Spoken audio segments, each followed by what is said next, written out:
In the basic version of the to-do list, we had a link for saving the list whenever you wanted. But that's a little, well, basic, don't you think? It'd be much better if we could automagically store and retrieve the list. And that's what we'll do in this final lesson of the advanced to-do list, courtesy of the HTML5 functionality, local storage. So now we see index.html file from the Chapter 3 0305 folder open. And again, let's head down south in the file, all the way down towards the bottom. Now I'm going to stop around line 158 so we can see the bulk of our add to do on click function. Because we need to store our list under a number of different scenarios, we're going to be adding the same code to 5 different existing code chunks. We're going to put our first one right at the end of this routine for adding a new list item. So I'll scroll down just a little bit there. And right after the sortable group, we'll create a new line. And the code that we're going to use throughout is just a single line. And it's local storage with an uppercase S dot set item, open and close parentheses, and 2 arguments. The first is the name of the local storage item we want to set. And I've called this to-do list plus.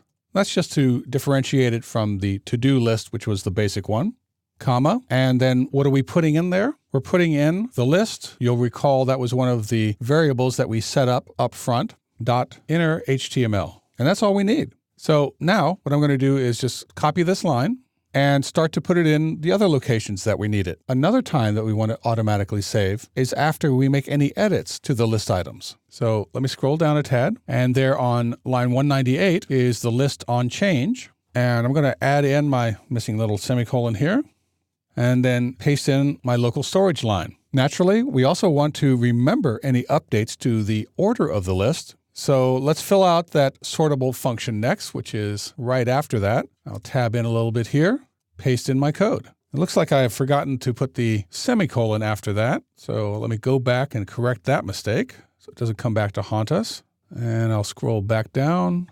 Let me recapture that with the semicolon so I don't repeat that error. Now, we certainly don't want any removed items left hanging around. So let's add the local storage code to the remove list item function. Starts on line 218. Finally, we certainly want to remember that we've cleared out the list if we do. So let me scroll all the way down. So let's add the code to our do clear all on click function. That takes care of the storing of the list items, but what about the retrieving? Well, that needs to happen whenever the page loads. So we're going to write one function, which will be called whenever that takes place. And we'll handle that by putting the function call in the root of document ready. So right after the do clear all, I'm going to create a couple of lines, and we'll call this function load to do. And I'll scroll down a bit so we can start in a good place. Now let's create the function. Put in the keyword function, my function name, load to do, open and close parentheses, no arguments, and open and close curly brace. And the first thing we want to do is to check if our local storage item exists. No reason to do anything if it doesn't. So if local storage dot get item, open and close parentheses, single quotes, and we put in the name of our local storage item, which is to do list plus. And then following the second closing parentheses, we put in a curly brace pair. So if our local storage item exists, we want to get it and then set it to the inner HTML of the list. So the list.innerHTML, set that equal to local storage.getItem and the name of the item again, to do list plus. The rest is really just housekeeping, but kind of essential housekeeping. We first need to make sure that it's sortable by bringing in our sortable routines. So I'll scroll up to line 180 and grab the lines of code through 183, copy that, scroll back down, and we'll paste it in. See what kind of manipulation with tabs that I have to work with here. Looks like I need to do a little adjusting to make it all line up properly. After the sorting has been re-enabled, we want to either show or not show the clear all link according to the number of list items. So we've already written that code. Let's go grab that. That starts on line 170. So I'll select and copy that and paste it in. Let me select again and tab it over.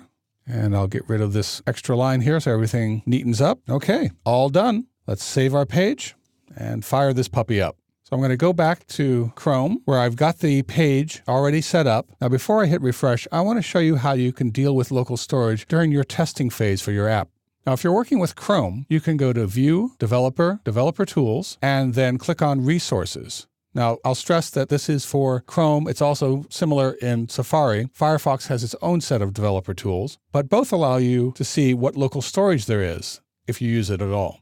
So if we had any, if you recall during the demo, I cleared out all the items at the end of each of the two demos, one for basic and one for advanced. So we don't really have any local storage here now, but if we did, it would show up here. And I'll show you that in just 1 second. So let me close this now, and I'll hit refresh. And let's go ahead and try out our list items. As you can see, when I hit refresh, we went to the field. That's our little autofocus working. So I'll put in get milk, and let's click on our add list item this time. That works. All right, let's add in another one. Let's see, wait for tonight. This time I'll press tab and hit enter. Oh, that worked. Let me scroll down. And there's our clear all. And as you can see, our X's are showing up. Let's add one more list item.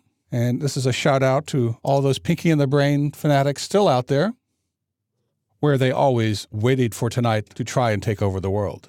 You got to keep Pinky and the Brain alive, you know. So let's test some functionality. Let's try our editing. So instead of get milk, let's change that to missiles. And maybe we'll get the missiles later in the evening and then try to take over the world. Okay. Well, maybe we won't even wait for tonight. Let's get rid of that. Okay. So now I'm ready to refresh the page to see if our local storage is working correctly. I'll click refresh. And it looks good. Now, before I do the final test of clearing out the list, I want to show you what the local storage looks like from the developer perspective. So let's go to View, Developer, Developer Tools, and we're already on the Resources tab. So I'll expand local storage this time, and there's my local host local storage. There's the To-Do List Plus entry, and as you can see, it's a series of list items.